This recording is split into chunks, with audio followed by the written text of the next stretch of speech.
Lamarin da ya faru a jiya a garin Saminaka da ke yankin karamar hukumar Lere a jihar Kaduna. Kafin mu shiga daga ciki, muna roƙon duk wanda bai yi subscribe ba ya danna subscribe, sannan ku danna alamar ƙararrawar sanarwa ta yadda za mu sanar da ku da zaran mun ɗora sabon bidiyo.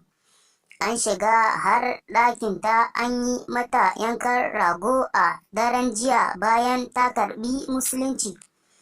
Lamarin ya faru ne a garin Saminaka da ke karamar hukumar Lere na jihar Kaduna. Rundunar 'yan sanda ta jihar Kaduna ta tabbatar da afkuwan lamarin. Ta ce tana kan gudanar da bincike akan kisan gillar da aka yi wa baiwar Allah. Muna roƙon 'yan uwa musulmai da su saka ta a cikin addu'a. Allah ya rahama mata da ma 'yan uwa musulmai baki ɗaya da suka riga mu. In kuma tamu ta zo, Allah ya sa mu cika da imani.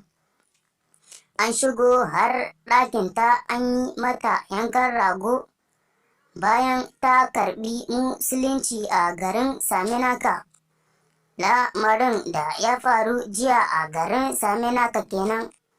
Don haka 'yan uwa ku taya mu tura wannan saƙo har ya isa zuwa ga sauran mutane. Sannan muna roƙonku da ku danna subscribe, sannan ku danna alamar ƙararrawar sanarwa ta yadda za mu sanar da ku da zaran mun ɗora sabon bidiyo.